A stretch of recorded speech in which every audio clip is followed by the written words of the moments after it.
Death is like the ocean. We stand on the shore of life, looking out into something that we cannot see the end of. Death appears to be endless. We see its vague beginnings as a person leaves this world, as their consciousness leaves the body at the time of death. They enter into the ocean. They go beyond the horizon. We see them not. We know not where they have gone. Strain our eyes though we may, we cannot see beyond the horizon of this life.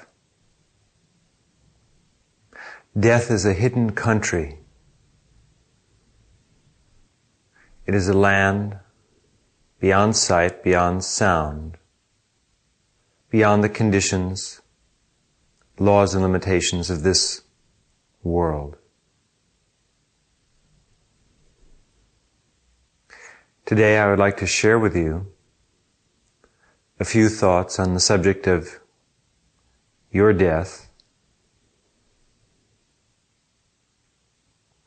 and the experience of death and rebirth.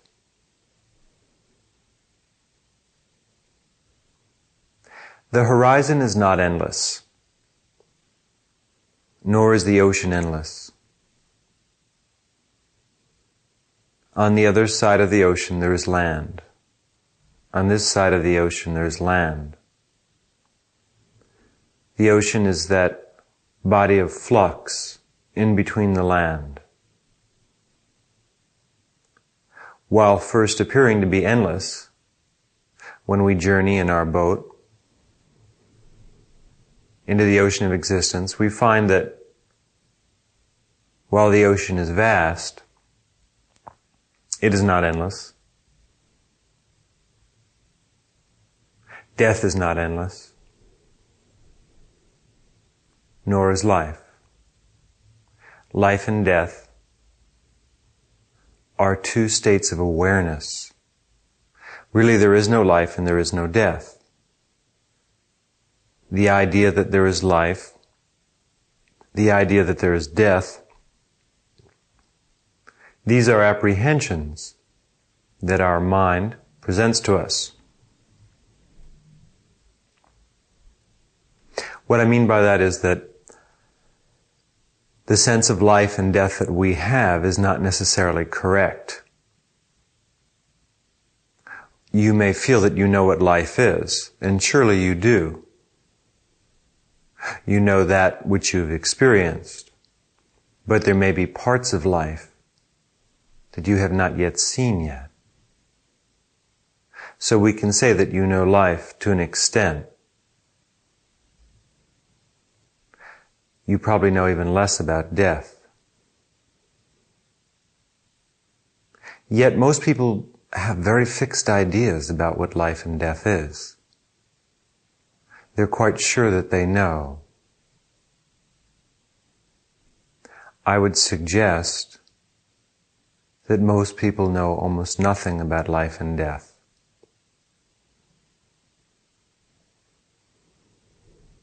They're like small children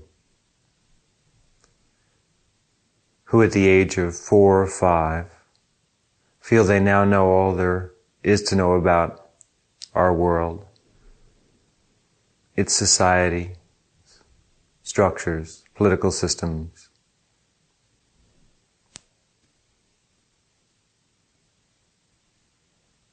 Customs, laws, and so on. The way you come to know the way out of life and death is through love. Love is the bridge that unites life and death. Always remember this. Death is not the end, nor is it a beginning. It is an endless beginning or a beginningless end.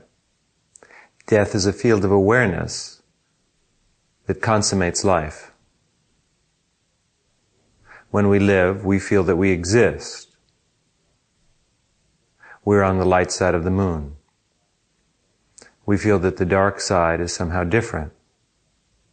When we die and we walk through that invisible door to the other side,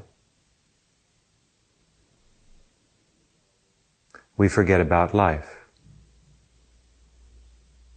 We lose our awareness of this world. The memories fade. We still exist, but just as on this side, on the light side of the moon, life, we've forgotten about death. So when we enter into death, most beings forget about life. Life and death are part of a cycle that we call the Samsara.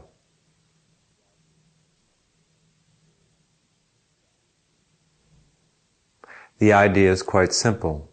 There is God, eternity, eternal awareness, a life force, an essence, an energy, a power that is existence. We are all part of that. It is us. We are that.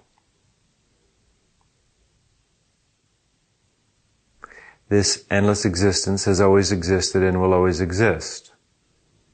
There has never been a time that it did not exist, and without time it exists also. In time and beyond time. It creates time.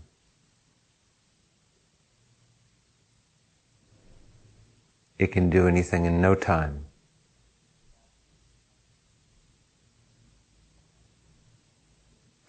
In a facet of the consciousness of the infinite God, there is something that we call time. Time is a sense of separativity, a feeling that you, as a perceiver, one who has experiences, memories, dreams, foreshadowings, beliefs, one who feels pleasure, pain, joy, sorrow, love, hate, jealousy, enlightenment, and so on, that you, as a perceiver, experience eternity separately. That is to say, you are standing back from the horizon, looking at the horizon. We call this life. Life is the ability to perceive. In order to perceive, we must have a sense of separativity. That is to say, we feel that we are standing back from something so that we can see it. When we lose the ability to perceive, we call this death. When we can no longer distinguish ourself from anyone or anything else, we call this death. Death is an endless awareness, whereas life is a finite awareness. Death is something that can be experienced on a physical level. It's also something that can be experienced on a psychic level. For most people, death is conceived of as a physical experience. When they die, they lose awareness of separativity. They merge with eternity. Look for them everywhere, though we may, we can't find them. Before we knew where they were, they occupied a body in time and in space. I remember that after my mother died, when I was quite young, I tried to find her. One day, perhaps just several months after she had left the body, I was driving in my car, and suddenly I thought I'd go visit her. My mother lived in another town in Connecticut. I lived in southern Connecticut, and she lived in eastern Connecticut at the time. And so suddenly I thought I'd go visit her, as I often did, every several weeks. I had forgotten for a moment that she was no longer alive. strange though it may seem. And suddenly I was about to turn my car. It was just an inspiration. I was driving along, thought, gee, it'll be nice to go see Mom. And suddenly I was about to turn my car to go and see her. I was driving on the highway at the time, when I realized, or recalled, of course, that she had died just several months before. And I was surprised that it had slipped my mind. How could I not remember having gone to a funeral?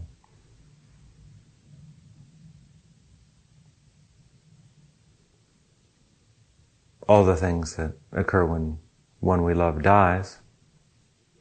And it seemed strange to me. But yet, she had always been there. And then she was gone. And I realized that she was no longer on earth.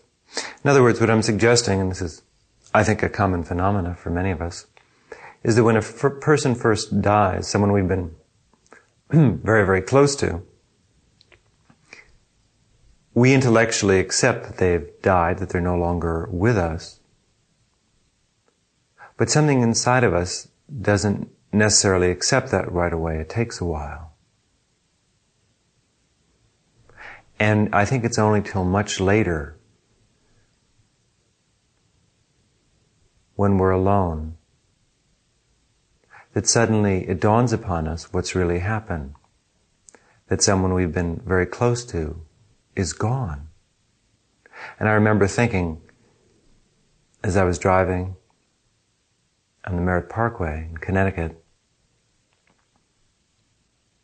that my mother was no longer in this world, that I could search any place I wanted to and not find her.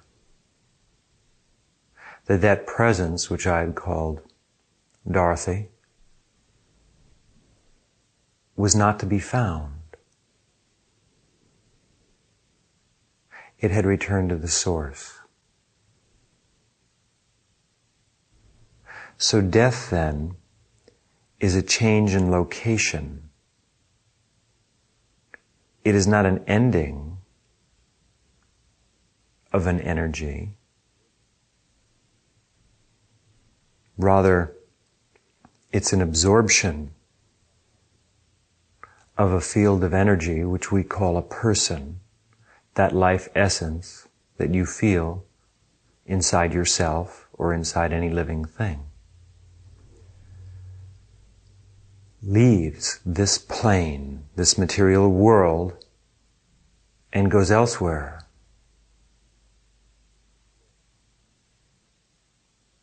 Death is nothing to fear. If you remember back as far as you can,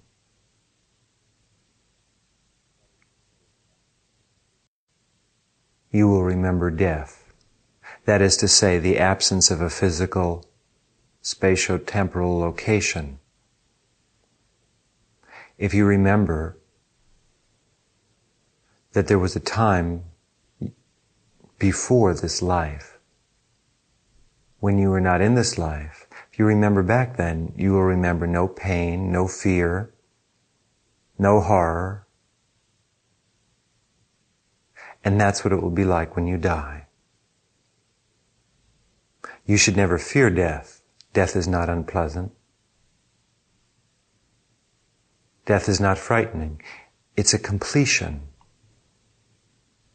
We return to the source. We merge back into God. Reincarnation is the process of awakening.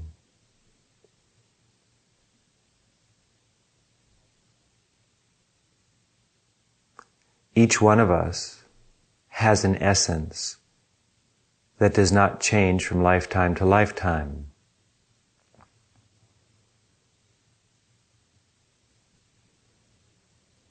Imagine that you are asleep and that you're having a series of dreams. In each dream you find yourself in a different location. You're a different person. in each dream. You have the sense of a different personality. One dream ends and another dream begins. Yet that which is perceiving, the perceiver, the person who is experiencing the dream, the main character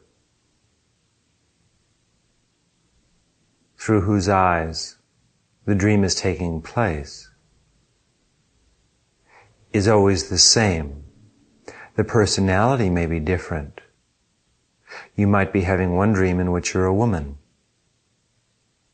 In another dream you're a child. In another dream you're an adult male. But yet that actual essence, the perceiver that is inside all of those people in the dream, the protagonists, the central characters in the dream, that essence is the same. So life is a dream of many existences. You have a central essence that is unchanging. There was a time when that essence was not aware of its own separativity. At one time, you were part of a celestial light of pure knowledge, radiance, and perfection.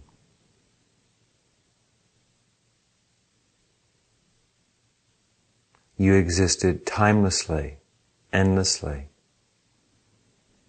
as God.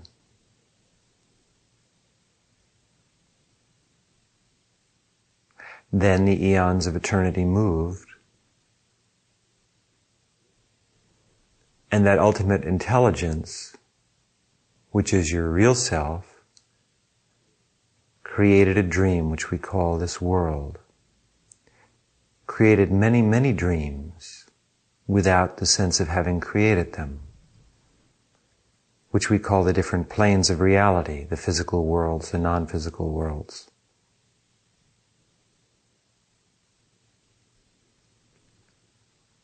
It dreamed itself into those worlds in countless forms and caused those forms to evolve, all projections of itself, parts of itself. It then caused those forms to forget that they were part of an essential whole. Gradually it awakens them. The severed connection is rejoined. The separate parts remember that they are, in essence, one. This is the process of reincarnation. Reincarnation is remembering who and what you really are. That you are a timeless, endless existence.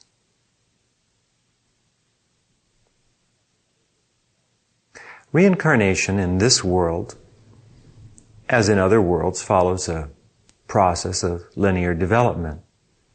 That's one way to look at it.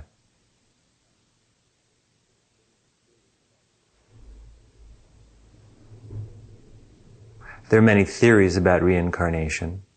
Some people feel that when you reincarnate, that life essence first comes to this world and it goes through a series of incarnations in different levels of creation. So that for many lifetimes you incarnate in the mineral kingdom, then the plant kingdom, the animal kingdom, the human kingdom.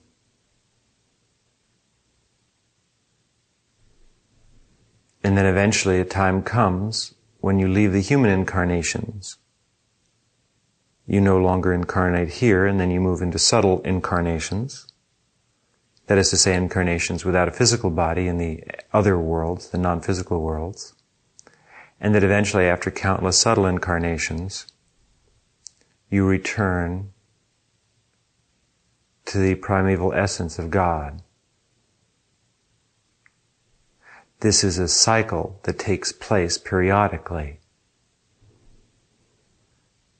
The infinite reality that we call God projects itself forth in a cycle of evolution, creating countless worlds, sustaining them, dissolving them eventually back into itself. This happens periodically. This is one theory of reincarnation. I personally think that this is a very limited way to look at reincarnation. It certainly is accurate in a way, but if we expand our awareness, we can see reincarnation very differently.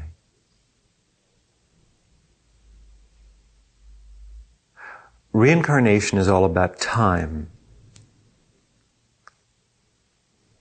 The idea is that there is a fixed reality called the moment.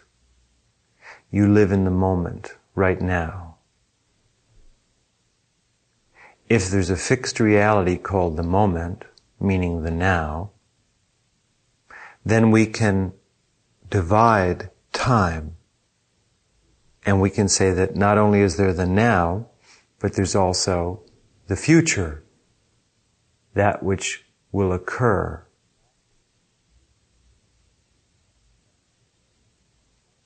After the now, and of course there's the past, that which will occur or has occurred before the now. Why do we perceive this way? It's because our attention has fixated on this thing that we call the now. It is possible for you to unhook your awareness from this moment and project it into any moment, so that you could experience this moment as the now, or you could experience any moment as the now. You could move into the future, you could move into the past. All time is eternally present, and experience any moment as the now. You can experience simultaneous moments as the now. That is to say, you could be aware of being at this moment, in this world, in this time. You could also exist in several futures and in several pasts, all at once.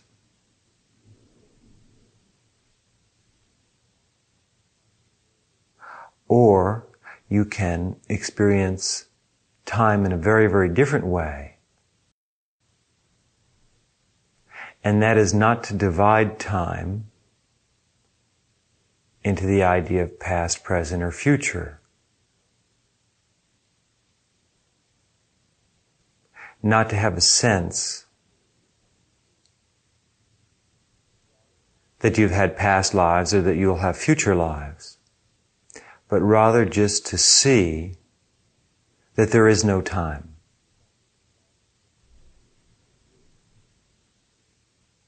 This understanding will free you from incarnation, because there can only be incarnation and reincarnation, birth and death, if there's time. I'm looking at a blackboard, and I've drawn lots of diagrams on it with different colored pieces of chalk. All the things that I look at exist, but if I take an eraser and erase them, then there's nothing. Time creates the world. Time creates space. That is to say, we define space through time. But when we erase time, there's no space, there's no condition. A person who has attained or experiences or is what we call enlightened or enlightenment lives in a world without time. That's how I exist. For me, there is no time. Now, we wear different hats at different times. That is to say, when we go into work, it's necessary to dress a certain way and act a certain way. When we're at home with our friends, we relax, put our feet up, dress a different way. If I'm out jogging, I dress a different way. It's not necessary for us to be fixed. We're flexible. We can change and adopt different roles. So it is with time. In the physical workaday world, it's necessary to deal with time. You need to have a sense that, well, gosh, I have to get up at 7 a.m. and meditate for an hour. Then I have to go to work and it takes me 45 minutes on the freeway. Then I have to do a certain amount of things today being the 9th of September. I have to accomplish a certain amount of things. I have to make plans for what's going to be happening next quarter in our business, projections, tax filings. At the same time, I have to be concerned with my sister's birthday,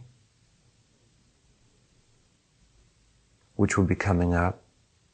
So in this world, as we exist as human beings, it's necessary to deal with time.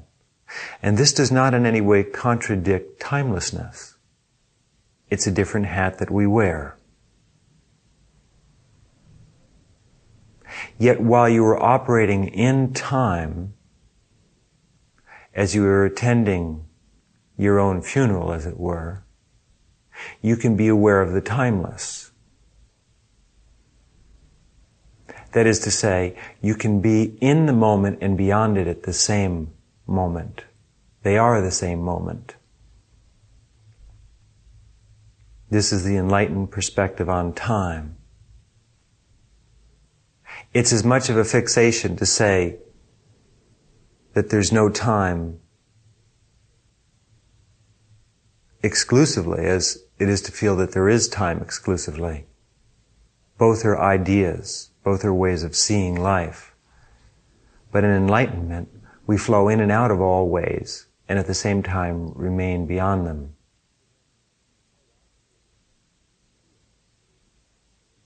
So then it's quite accurate to feel that there is reincarnation. To feel that the soul or essence of a being, what they call in Sanskrit the Atman, does exist. That it takes thousands of incarnations. That in each incarnation the soul grows and evolves and develops.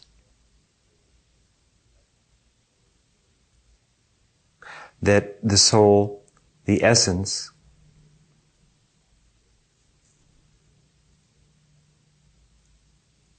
actually releases more energy in each incarnation. Think of reincarnation as school. The child goes to school, and in each grade the child learns and grows and develops. One day the child graduates from school and goes and does something else. So in each lifetime, we grow and develop. We become aware. Death is going to sleep. Life is awakening from the dream.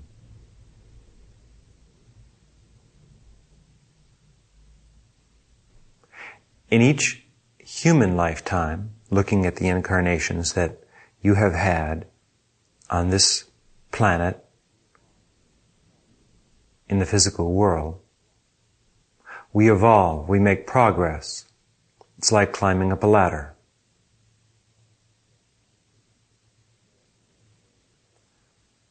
But we forget. You may have had a very advanced incarnation. That is to say, in your last lifetime, or perhaps 4 or 5 lifetimes ago, you had a very spiritual incarnation. Perhaps you were a monk or a spiritual aspirant. Someone who had devoted their life to the Enlightenment process.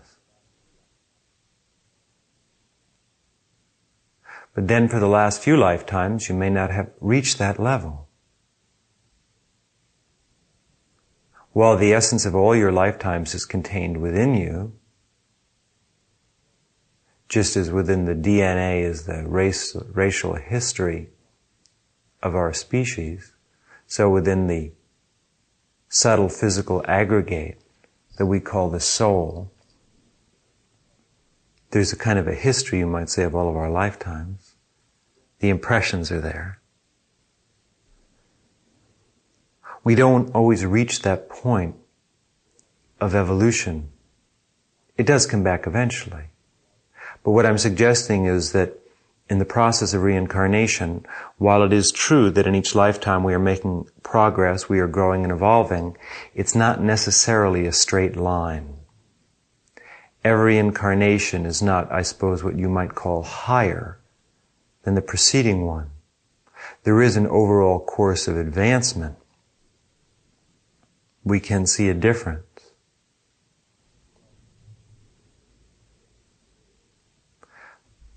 Each lifetime is a set of experiences. We can divide the human incarnations into three basic sections. In the early human incarnations,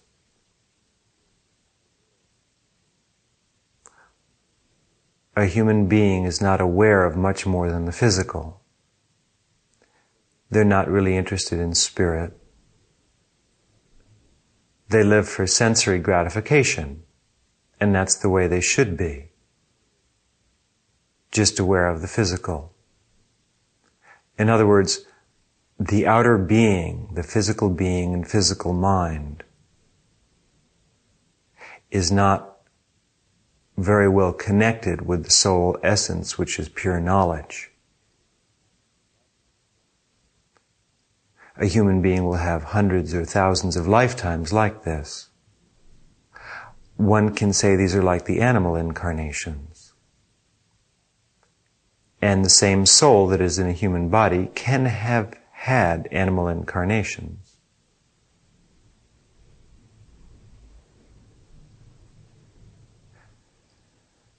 Then the soul enters into a more human phase.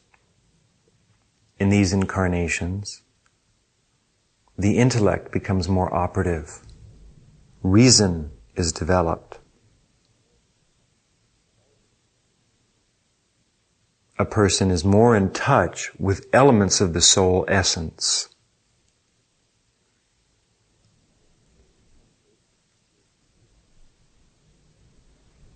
And there's some basic spiritual development.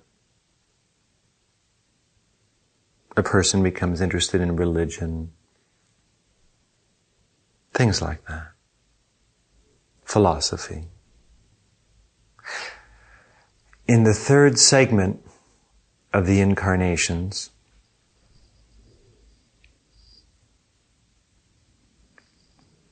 spirit becomes dominant, an interest in spirit.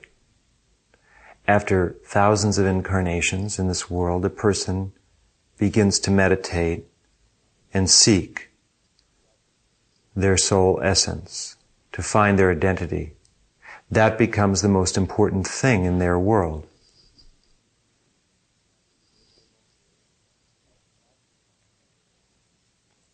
They no longer are satisfied by the things of this world.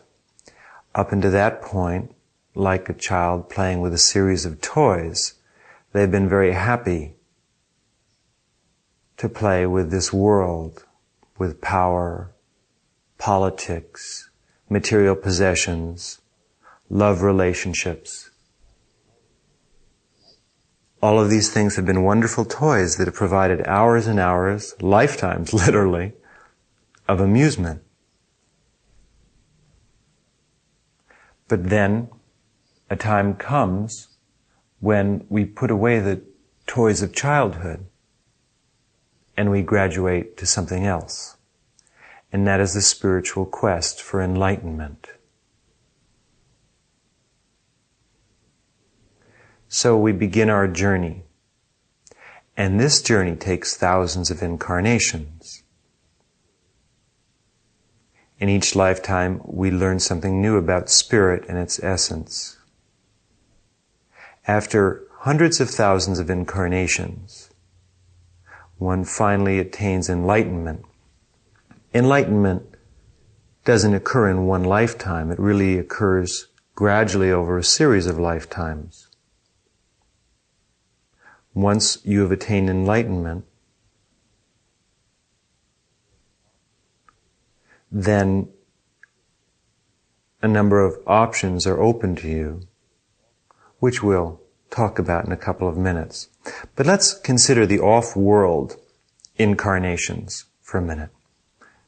What I've just described to you is a kind of standard way of looking at incarnations. However, this physical world that we're in right now is not the only world. There are other planets in the physical world, in the physical universe, but also there are other universes that are not physical. We call them lokas.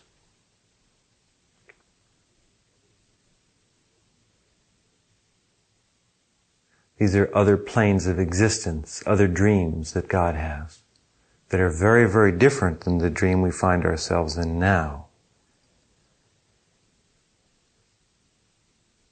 I myself come from a different loka. That is to say, some souls have their origin, they begin the series of their incarnations in this loka, the physical world. The physical world not only meaning this particular earth, but all places that are like this earth, that are subject to the physical laws, that have matter and energy and so on. But then some souls begin their cycles in non-physical worlds. One is not better than another. You could have been born in Australia, and you could spend all your life in Australia, or you could travel and migrate to America. So some souls will, in a certain cycle of the creation, spend all of their incarnations in one loka. Some will change lokas from lifetime to lifetime. In one lifetime, you may be born into one loka, in another lifetime another. Normally, a person will spend a series of incarnations in a particular loka. So, you may come into the physical loka, meaning the world, the earth, or other worlds like this, for 10,000 or 100,000 incarnations. Then you may shift to a non-physical loka for maybe another 100,000 incarnations. Now this may seem like a lot of time. I mean, it's enough just to get through the day sometimes, let alone a year, let alone a lifetime, let alone 100,000 incarnations. But if you remember that you are timeless, that you are eternal, that you have always been and you will always be, then 1,000 lifetimes, or even 1,000,000, really isn't all that long. You get a different time sense, in other words, after a while, as you get a broader perspective on existence. Yet, you haven't always been in this current form. Now let me try and explain this. You date your birth, your inception in this world as your beginning. So in my case, I was born on February 9th, 1950, in this lifetime. Before that time, I didn't exist from the point of view of this world. But when I started to breathe in this world, you could say at the time of birth, that's when I came into existence. Then someday I will leave this world.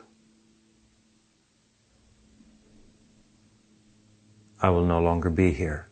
And we say that that's the time of death. So that is one human lifetime. The events that occur within that lifetime, the days, the weeks, the months, and years,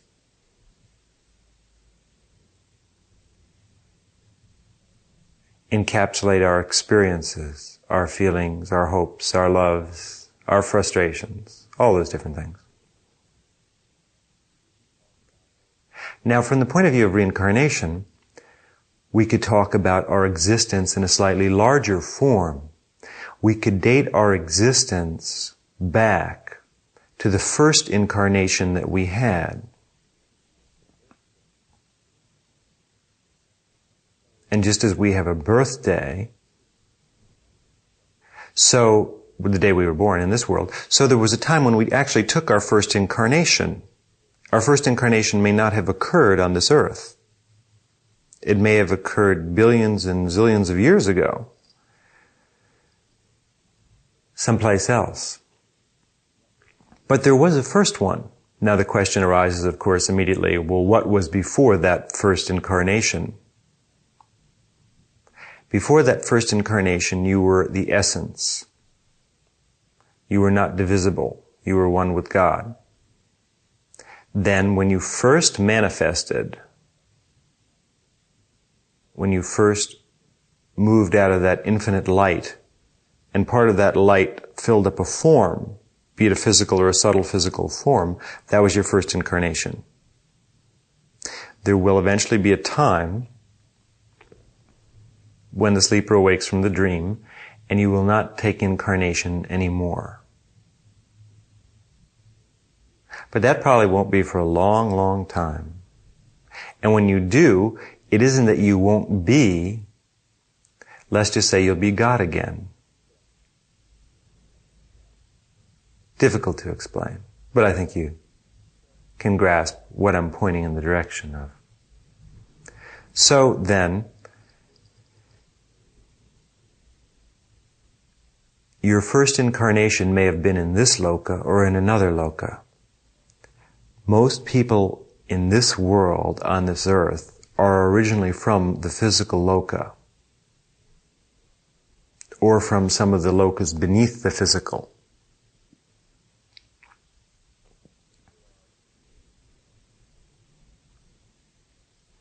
There are some people in this world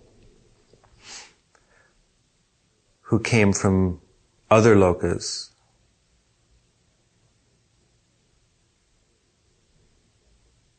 and one birth is not better than another. One loka is not better than another. All are aspects of God.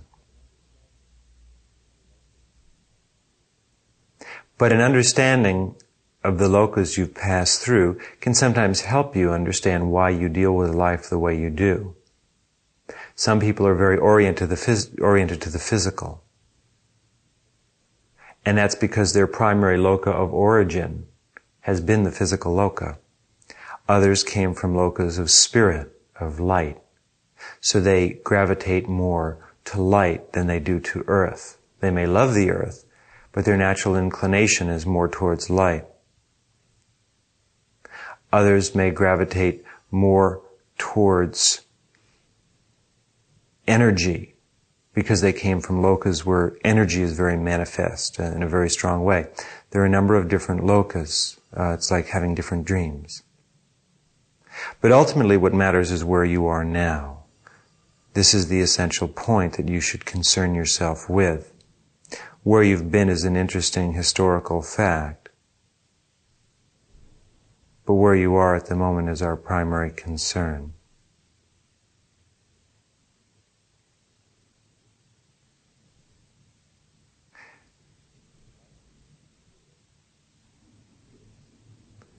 Enlightenment is the awareness of eternity. Not to be aware of eternity as an objective reality, but to be eternity's awareness. To be aware eternally. To be eternity and aware. Awareness eternal. Eternal awareness.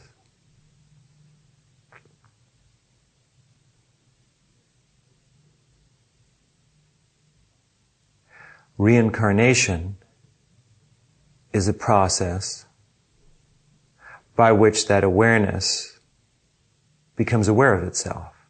That's reincarnation. Karma is action. Karma is a Sanskrit word that suggests that there is a cause and effect relationship in space and time. If you save $1 every day, then at the end of the year you will have put away $365. That's karma.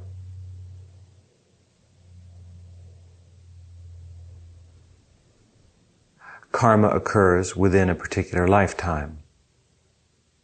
For every action, there's an equal and opposite reaction.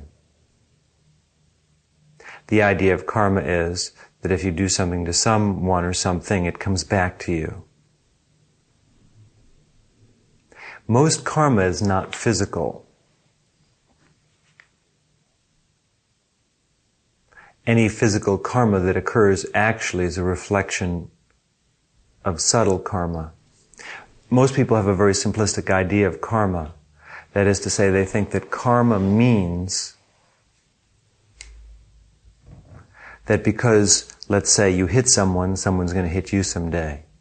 Or you brought someone a present and someday you'll get a present. That isn't what karma means, really. Karma has to do with awareness.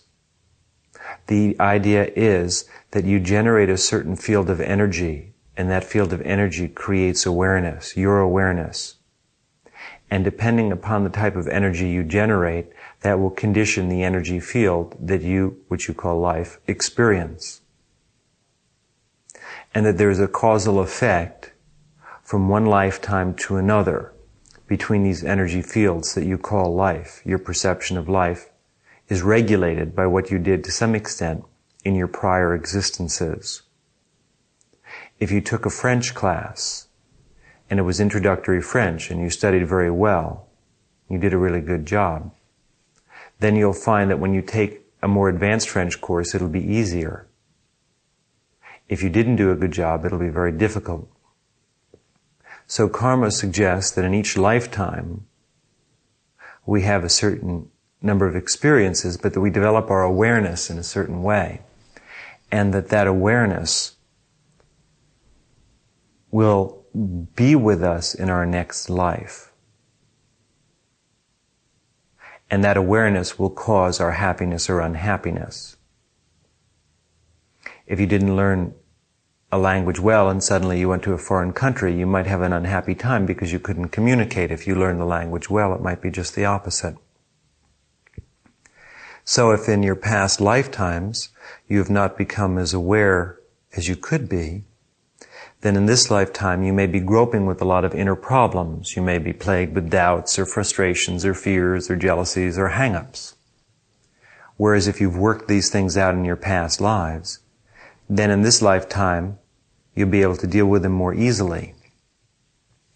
So karma, in other words, is our mental state.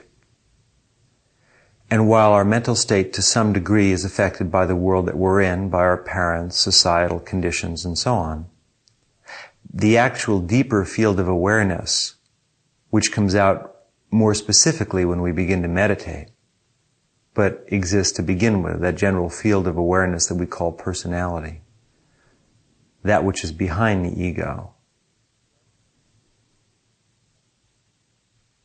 is a progression of our past lives. That's karma.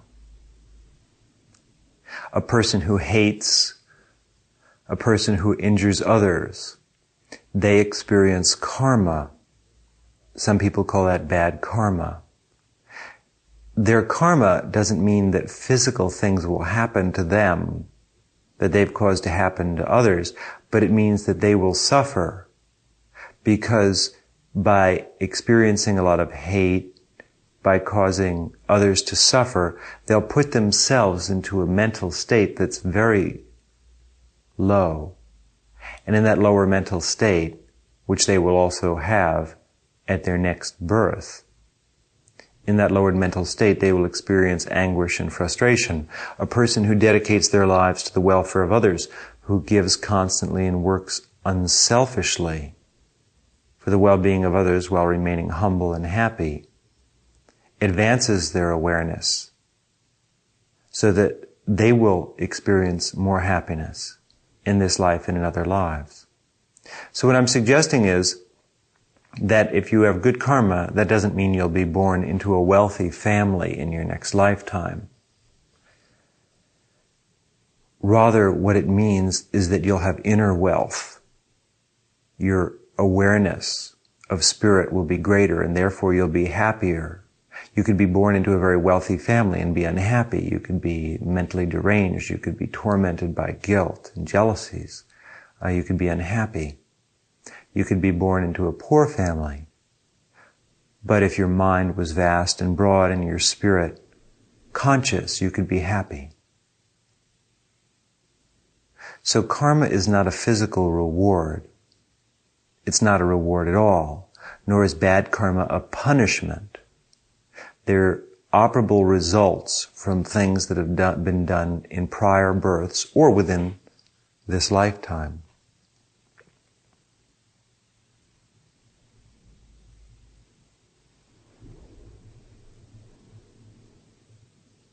Reincarnation is awareness.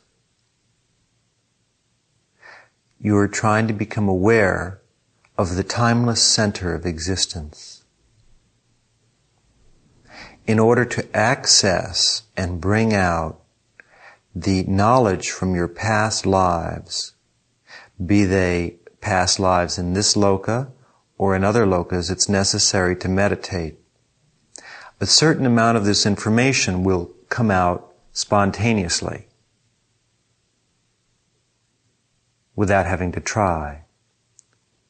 But to really bring out the deeper essence of your being, the knowledge and powers from your past experiences, it's necessary to meditate.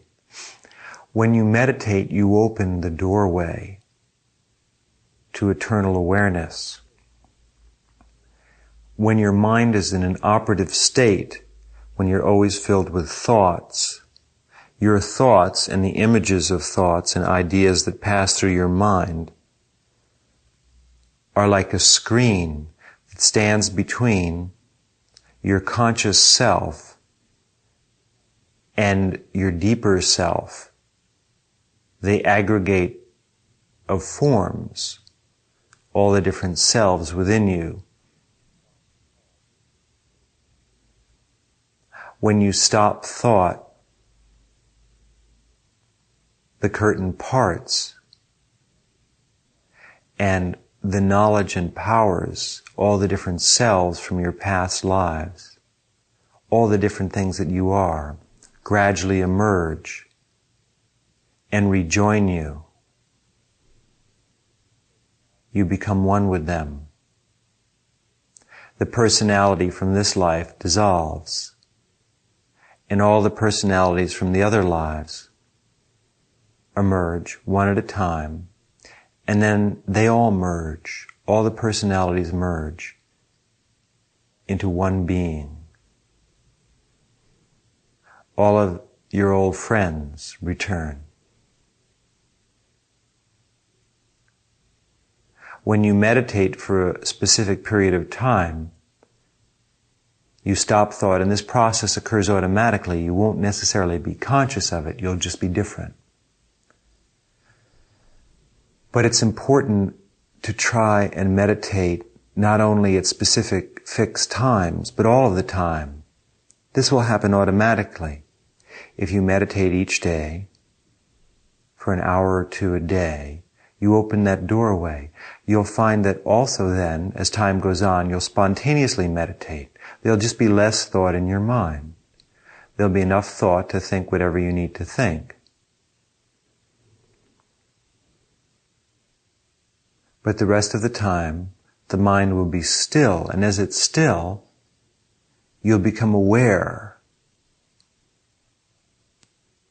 Not so much of the specific memories from your past lives, because really they're neither here nor there, but you'll just become aware of awareness itself. All those various selves will emerge. That's why it's so difficult to explain to a person about the nature of God or truth or reality. Because these perceptions are so deep There are no words. But when you meditate, you will recall what truth is, what life is all about. You can recall death, dying and being reborn. You can see the dreamer in the dream. All these things that I've only lightly touched upon in our conversation today.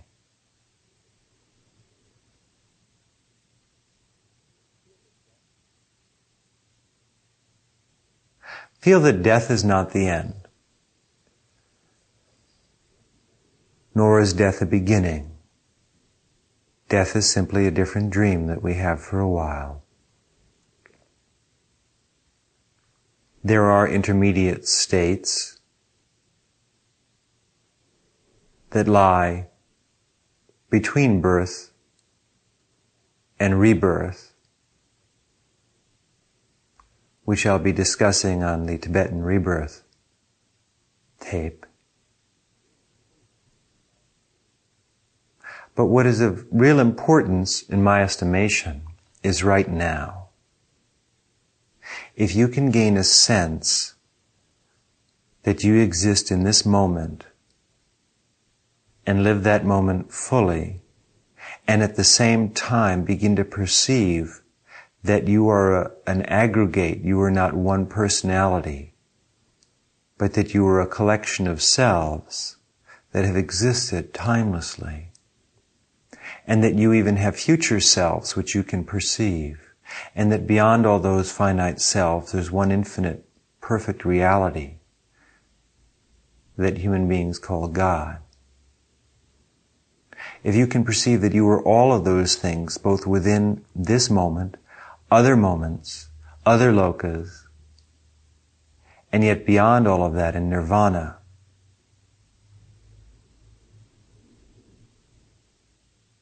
then you will be at the core of life. Then you will be able to play in this world and enjoy time. Enjoy your life, enjoy your death, enjoy your rebirth. And you will also be able to, in this life, in this moment, see eternity, which is beyond all lives and beyond all moments. It's not necessary to wait for death to understand existence. Death does not bring any more of an understanding of existence than life does. Awareness does. Awareness is. Awareness is eternal understanding in life, death, and beyond. Try not to think so much. Try not to work out the systems of life, death, and rebirth. Eventually you will understand them. They're quite technical. But all those technicalities don't really matter. You may not understand how the car works that you drive, how the fuel injection system works. You don't really need to. All you need to do is know how to drive it. So at this point in your evolution, don't be concerned about the technicalities of the rebirth process. They become interesting in very, very advanced states of spiritual consciousness. And they can be used for special forms or ways of attaining enlightenment, which we will discuss in the Tibetan rebirth tape. But for now, just become aware of both time and timelessness. As you meditate, allow those different selves to speak through you. You don't have to think about them or focus on them. Don't worry about having a recall from your past life experiences. You're not trying to remember specific data or what a certain day was like or a certain world was like. You've had those experiences. Live in the now. Look at this world. Look at the people here. Because if you're too absorbed in your past experiences, you'll miss now. It is nice if you can bring through the power and knowledge of the past lives into this life, which doesn't necessitate the exacting knowledge of who or what you were or what you did. The knowledge just comes. That will come through meditation and self-giving. In your passive meditation, as you sit and still the mind, and in your active meditation, as you work for the welfare of others, these things will return to you. Happens automatically, you don't even have to try. Just if you meditate and work for others, it will happen. But once in a while, take a walk on the water. Walk out on top of the water, beyond the horizon into eternity. And then you'll understand there is no death, there is no life, there is no time. There's only eternity, perfect, matchless, shining, fun, brilliant, refulgent, humorous, exciting, awesome, totally awesome.